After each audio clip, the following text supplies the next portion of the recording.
Hello and welcome to the exciting conclusion of the 2023 Disc Golf Open of Pennsylvania, presented by Home Again. Thank you to Cosmic Disc Golf, D-Town Disc Golf, and Reaper Disc Golf for supporting this coverage. I'm Nathan Johnson, and I am joined in the booth by Dylan Horst. How's it going, Dylan? Not too bad. We got a really good final 9. It's going to be very exciting with Ethan and Jesse kind of clawing at the bits right here. 2 off the lead, 3 off the lead. So far, they've made a move over Shane, Chris, and Harry, and we'll have to see how it all kind of plays out right at the end of this. We're going to start this off at hole 10, par 3, 170 feet. What you want to do here is throw a pushing hyzer that kind of goes over this last wall. You don't really have to push it too far straight. You kind of want to hit the initial gap and start going left, kind of what Harry does here. There is a build-up structure on the left-hand side to catch those discs from kind of going up and over the edge. But most of these players, this feels like an upshot. We just kind of want to get up and down. Yeah, 2 great shots so far.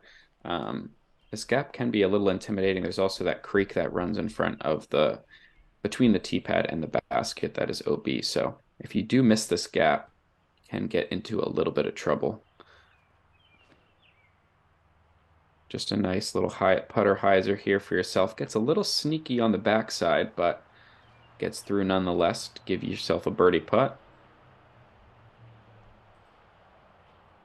Yeah, and to round us out, Shane, all of us being pretty good touch backhand players, I wouldn't put it past any of us to kind of do what we're doing here. Put them all close, give us all an opportunity to kind of sneak in the star frame here. Yeah, so you're farthest away right now at about 22 feet. A little low right on the putt, but sticks it nonetheless.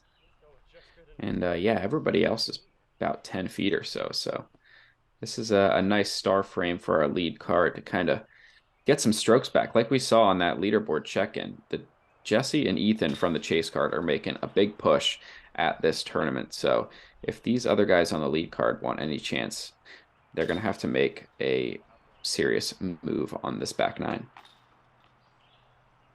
Yeah, and there's plenty of opportunities coming up. Scoreable par 4s, very touchy par 3s. We'll just have to see what happens.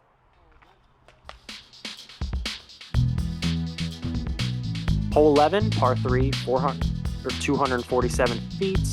This OB Creek is out of bounds, and then there is a path that's behind the basket that's out of bounds. You're playing to a cake green.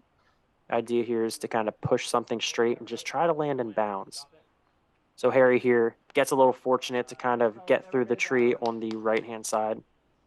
Filters down, in bounds, gives himself an opportunity to get the birdie.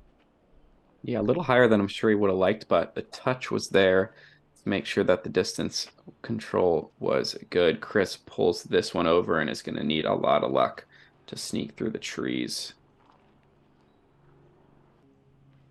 Yeah, he was fortunate enough to hit the trees and kind of stay on the tee pad side of the green. So he still has the opportunity for the par, but the birdie it's going to be tough to kind of make sure he gets there.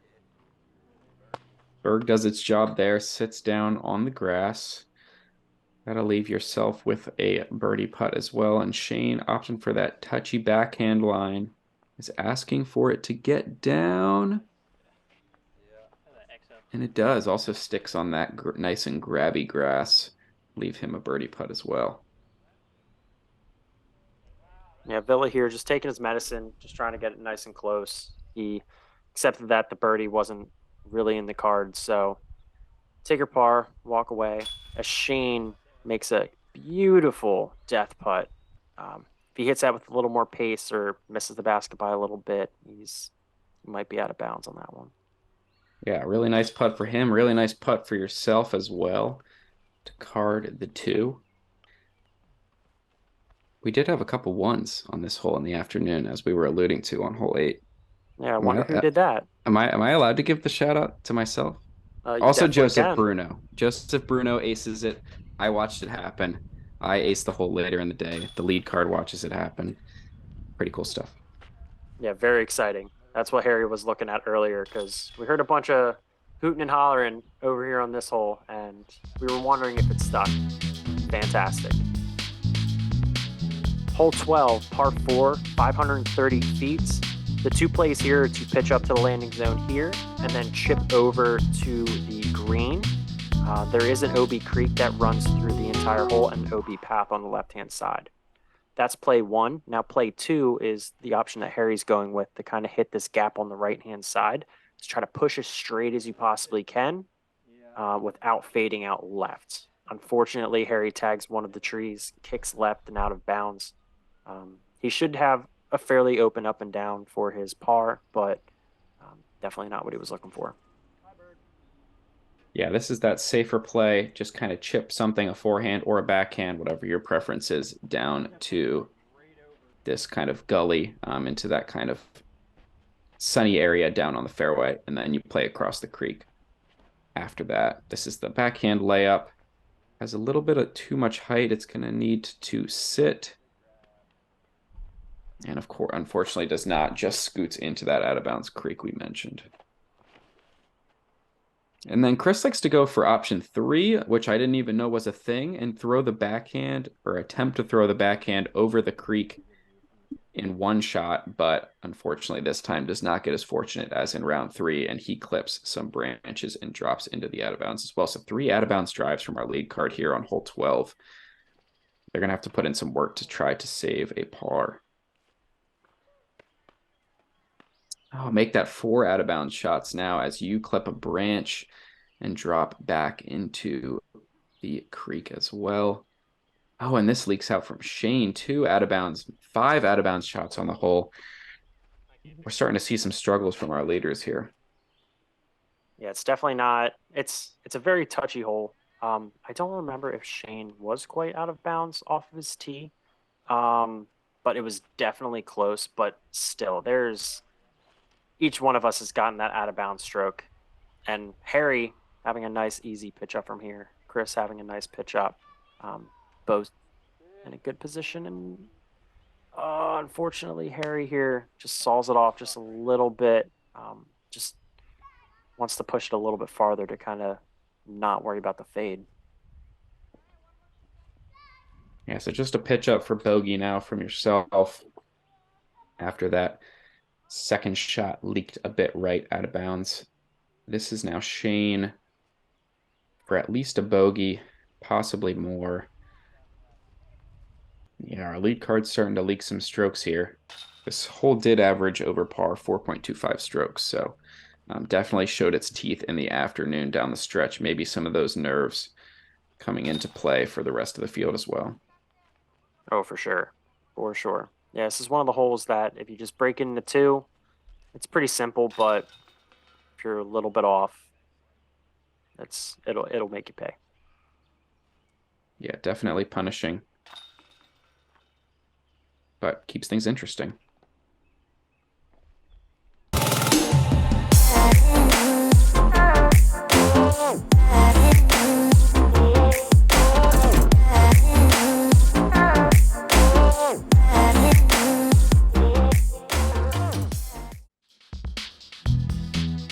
Hole 13, par 4, 338 feet.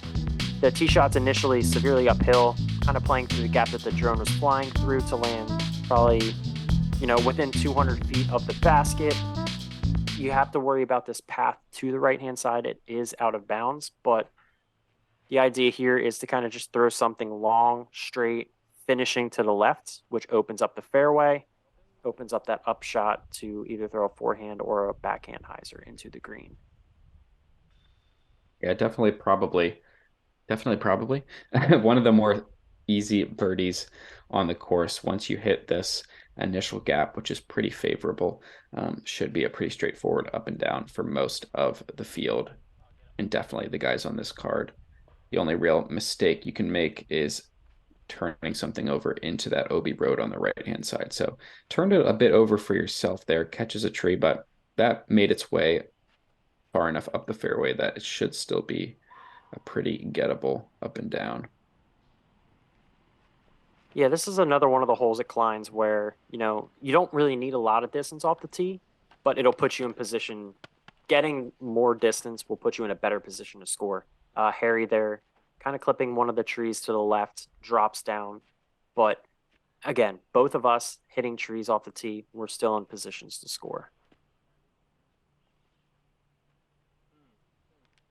Nice line from Shane, gets a little bit of turn, comes out at the end. All three of those shots were a bit straighter than I'm sure you all would have liked, which is going to make the upshot a little bit tricky. As you can see, Villa kind of has to thread the needle here on his approach. Takes a nice little kiss off the tree at the end of the flight to keep him close to the basket. But there are really no trees on the left-hand side, like you mentioned. So if you do finish left, the upshot is a lot easier. But you guys are all locked in with those, backhand and forehand putter approaches. So no matter where you land, I'm confident everybody on this card will be able to make something work. Bit overturned there, but still only about 20, 25 feet for the birdie. And Harry's even got a jump putt here. Yeah, Harry's kind of in the middle between jump putt and like a little bit of a toss. Gets a nice jump putt there just to put him close. Gives it a half bid, but gets him close enough for the bird. Yeah, so farthest out yourself, about 20, 25 feet. Just didn't quite commit there. Missed it a bit low. The rest of the card finding themselves pretty close. Should be some tap-in birdies. Yeah, this is definitely one where if you throw a decent shot off the tee pad, you want to walk up and down and get the birdie. Mine was just a little bit tentative on the upshot from the bogey on the last hole, but got to move on. Yep, still plenty of golf left. Plenty of time to finish strong. Hole 14, par 4, 473 feet. If anybody that has a power forehand will love this hole. That's the ideal shot to land somewhere around here, or if you get a little more power, to land somewhere right here where the drone is flying to give yourself that kind of option for the eagle. The other option here is to throw the very long hyzer flip that kind of drifts a little bit right to kind of hit the same gap.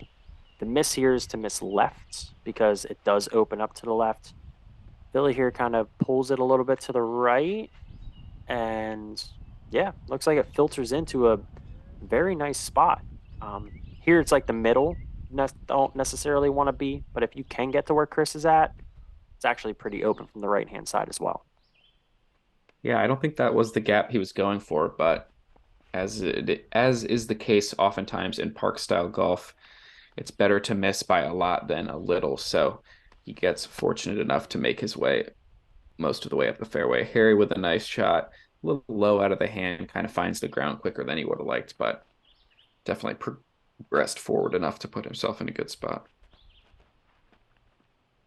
And Shane here trying to do the same like the others, throwing a nice hyzer flip. Hyzer's out a little bit too much, but again, being forward and to the left isn't a bad thing. It's going to open him up for a pretty routine upshot. Just has to deal with a couple of the bigger mature trees that are on the backside of the fairway. Yeah, that shot was kind of smoked from Shane. Put a really good move on that one. Of course, you're going to opt for that power forehand, a little bit of hyzer flip, finish back to the right-hand side, and just catches a late tree, but still plenty of enough forward progress, but I'm sure not what you would have liked to see. So Harry's kind of down the hill to the left over near 8's short basket. So that's a long forehand upshot into the green and kind of catches something late. Yeah, my shot here was a little tricky. There's a little bit of a headwind coming up from the basket. So you almost have to watch out how much turn you give it. It might turn a little bit too far left, but you also don't want to finish too far right. I kind of left that a little bit too high, and then it just started drifting to the left. Very fortunate enough that it didn't go long enough into the out of bounds long. So I still have an opportunity to save the birdie, but definitely not what I was looking for on my approach. Yeah, that OB road can come in pretty quick. I think Villa's trying to give this a run, knowing him, but still sticks it close. That's a nice shot. But yeah, that OB road's probably less than 30 feet from the basket, so definitely want to be careful if you're running those up shots. And you don't really want to leave yourself with that 20, 25 foot comebacker if you don't have to. Yeah, and Shane with a beautiful upshot, pretty open. Harry here, Mm. giving it a bid, just a little early on the putt, just a little less committed than he was looking for. This is a very protected green, and you're kind of learning that the hard way, having to straddle out to the right, trying to drop the hyzer putt in. Had a good angle, just not quite enough forward momentum to get it there. So that comes a bit short. You'll have to settle for the par. Shane might need to practice getting his discs out of the basket a little bit, but he still got the birdie, so that's the important part. Yeah, and a couple of us going a little quiet for now. Harry, and myself kind of a little quiet, missing a couple birdies here and there, but um, yeah, we'll just have to kind of see how things play out, see if we can kind of turn on the burners. Yeah, I mean, this stretch right here, 13, 14, 15, three short par fours in a row is definitely where you want to start to pick up some birdies to get momentum into the finish. So going par on those first two, not ideal, but still plenty of holes left. As we take a look at the leaderboard, those chase card guys, like I said, they're now tied for the lead through 14 holes. 34 under par is the current mark. It's going to be a close finish. And here we are at hole 15, par 4, 533 feet. What you want to do is throw about a 350 foot pushing hyzer out to the left, which will expose the back part of the fairway to kind of throw that upshot to an elevated green. Now, there is out of bounds to the right, so bad kicks you might have to watch out for. Banking off a tree, getting out of the bounds right. Villa here, pretty routine on his upshot, trying to throw something pretty straight, finishing a little left to kind of open up that left side of the fairway. Yeah, it's a pretty textbook shot from Chris. There's this kind of last bushy tree on the left-hand side that once you push past it, you kind of want to fade to the left to make the upshot as big as possible. Shane kind of goes a little straighter than I'm sure he would have liked. That's going to make things a little more tight coming into the green because there's a lot more of those, skinnier trees over there on the right-hand side. This looks And really nice from Harry. yeah, Harry put in a nice move, testing that the one big bushy tree he had to miss, but was able to filter its way through and put himself in a really good spot to kind of have a nice, easy upshot. Yeah, especially since this green slopes downhill kind of away. Um, yeah, just downhill away from where you're approaching from. The forehand over from that left-hand side is kind of the preferred approach in towards the basket. Just lands a lot softer. This is absolutely smoked from yourself. That is way down there. Now, don't be confused. Shane didn't just miss that putt by 100 feet. That is the short basket. We're playing to the goal, the orange on this shot, and he throws a really nice upshot to give himself a short birdie putt. And Villa being out to the left has the ability now to throw a nice, simple hyzer in, good ground play, nice little roll up to the basket. Puts himself nice and close for an elevated basket. Yeah, don't want to give yourself a tester putt, especially a downhill tester putt on this hole, because they can be quite scary, especially this late in the round with that added little bit of pressure. And wow, what a drive from yourself. Just a pitch forehand into the green, able to stick it close. That is pretty textbook on how you would love to play this hole. Villa with a great putt to kind of start us off. And so far, it's looking like a nice start for him. Yeah, we've seen the lead card kind of playing similarly. We've seen a lot of holes where everybody kind of just plays it perfectly, takes a birdie. We've seen some holes where everybody kind of struggles, kind of a weird momentum that's kind of swaying, kind of moving everyone together is very interesting to watch.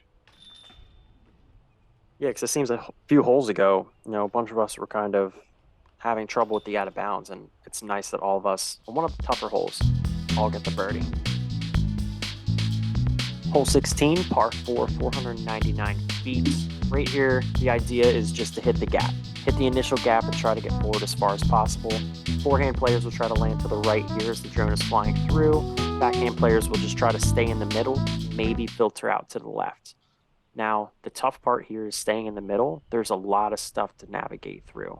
But if you're able to navigate to the left or right of the fairway, you will expose and open up the next shot.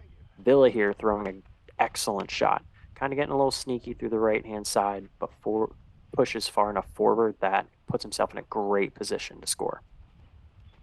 Yeah, it is worth mentioning as well. There is a Mando on one of these trees on the right-hand side, so you can't take that huge hyzer gap that you're able to see from this camera view. You do have to throw up the middle, at least initially off the tee, but most players are trying to, like you said, finish right or finish left. Shane was able to finish onto that right side. Should open up a nice hyzer shot in towards the green. And Harry here pulling it a little right. Seems like it's going to filter through and get past the silver basket or the green basket and puts himself in a really good spot. Being in the middle, he's going to have to navigate a couple more trees than he wants to, but still in a good spot. Yeah, nice shot from here. You're opting for the forehand play. Very viable option to just push straight, finish down there to the right. You don't want to be short of the green basket as there's kind of this branch that hangs over that makes it the low ceiling into the green pretty tough. But once you're able to get past the green basket on this right hand side, it really opens up. And yeah, that's way down the fairway. Should be a pretty open upshot into the green.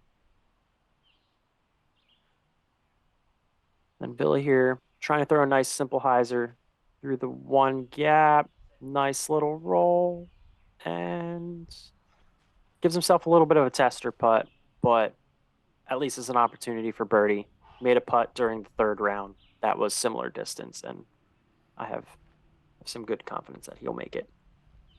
Yeah, I mean, these are four of the better drives you're going to see on this hole. To get through pretty much clean across the board and have under 200 feet for the whole card is really impressive. This is a hole that you'll often see folks get caught up early, just because that tee shot is a little skinnier than it looks on camera. So best drive of the group for yourself, Dylan. Just a little chip forehand into the green. And that should do. Yeah, I wasn't running that one. And Shane here, just a tad short on his putt, but still stays close. Kind of a nasty and little bit of a mean roll. But Yeah, just an annoying little roll to make you think about the comebacker. Chris from about 30 feet or so after catching a late tree and an annoying roll for himself on the upshot, just a bit short on the putt. Oh man, and Harry short on the putt as well. So some struggles on the green here after a great set of drives and some pretty good upshots as well. The lead card just can't quite put it together on the green, but when you put yourself to 15 feet, that makes those birdie putts a little more makeable. yeah, there was Get just a your little wind coming off of the basket, kind of a little bit of a headwind. So each of us threw a little bit more stable. I think that might have gotten to everybody's head just a little bit.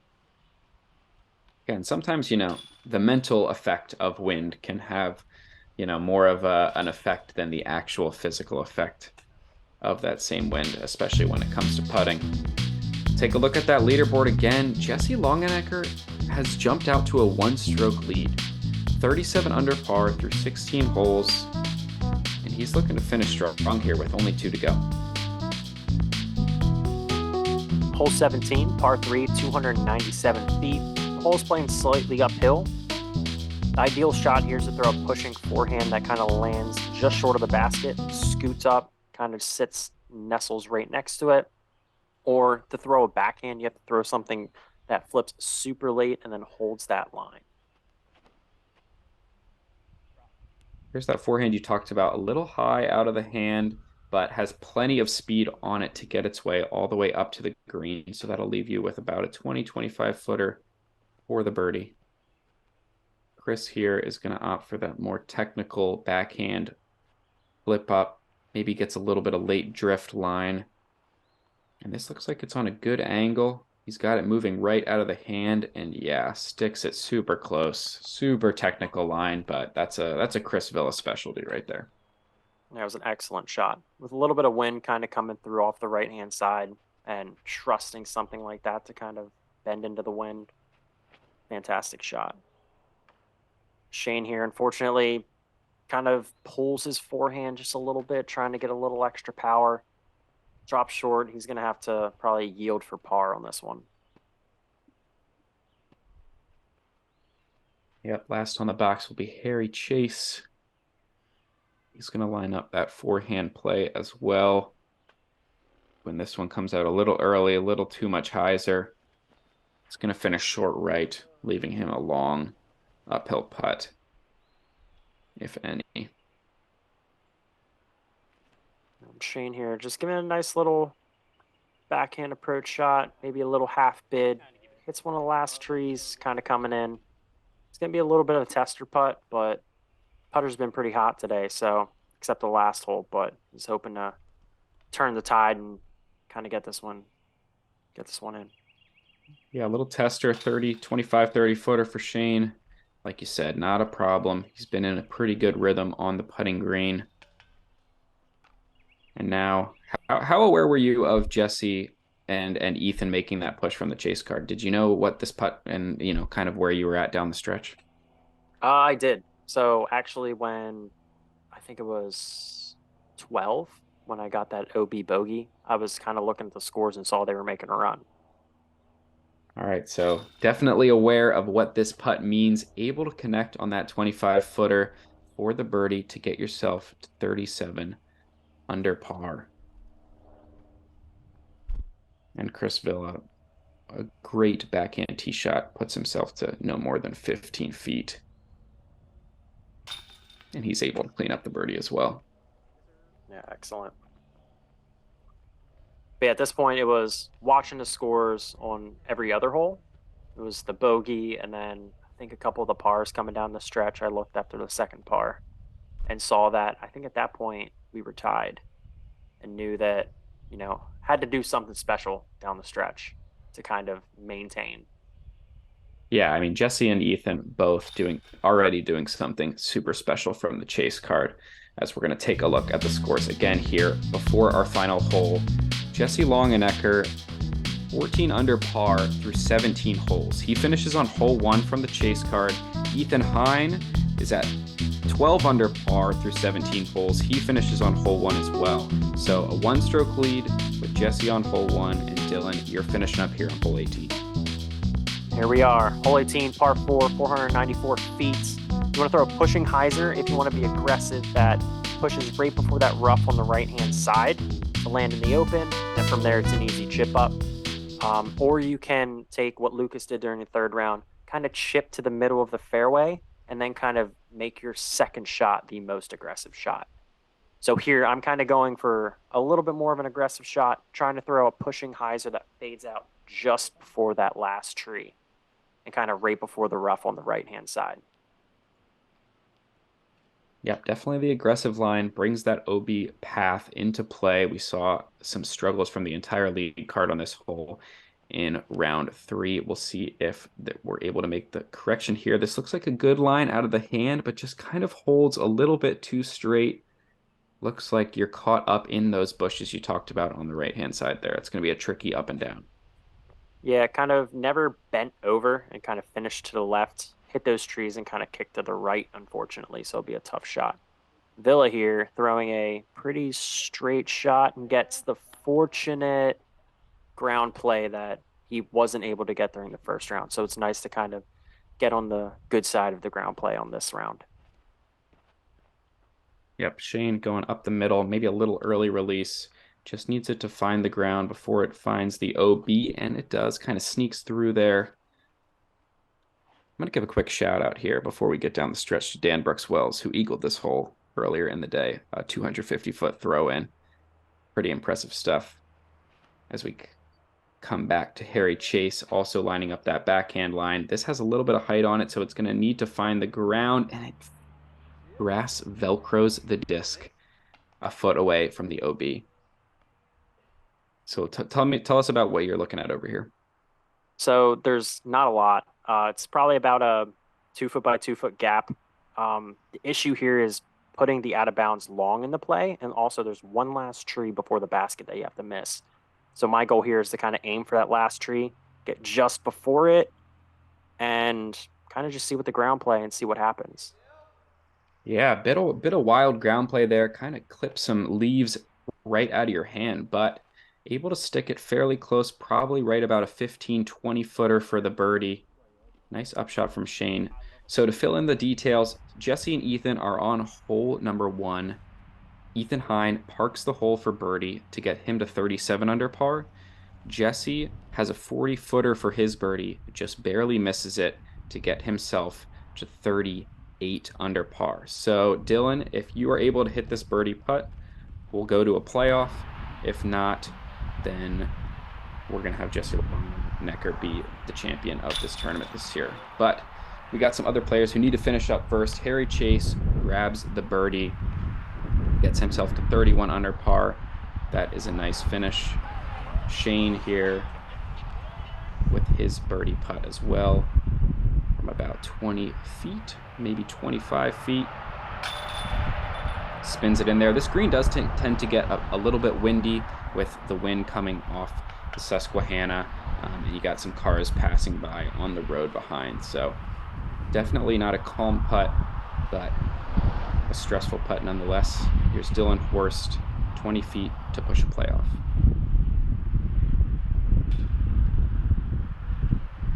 Just a bit high, maybe a little wind lift from those gusty winds like we talked about.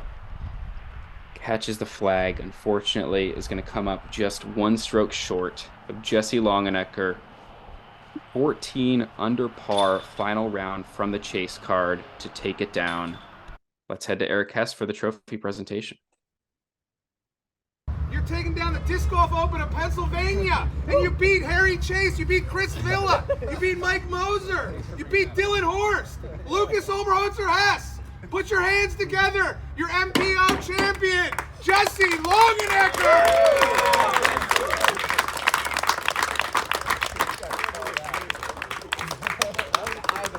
Yeah, we're very happy for Jesse. He earned it. He earned it, and being such a great kid the whole round. I had the pleasure of playing 2 rounds with him, and no matter what was happening, he kept a cool mind, and I couldn't be happier for him. And even though it hurts for me to kind of miss a putt to push a playoff, watching a genuine reaction from somebody like that earned it, hands down, still one of the better feelings. In the words of Kelly Clarkson, what doesn't kill you makes you stronger, but here, Jesse earned it. Congrats, bud. Yeah, very well earned victory. A great second place from yourself as well. We got to give a couple quick shout outs. Eric, Emily, Kayla, tournament directors, did an incredible job. Thanks to our presenting sponsor, Home Again Disc Golf. Thanks to the rest of the tournament sponsors for making this possible. And of course, thanks to Dave and HyzerMedia for coming out here, filming this coverage for everybody at home to watch. Subscribe, come back. We got plenty more tournaments coming to you this year with HyzerMedia. For Dylan Horst, I'm Nathan Johnson. We'll see you next time.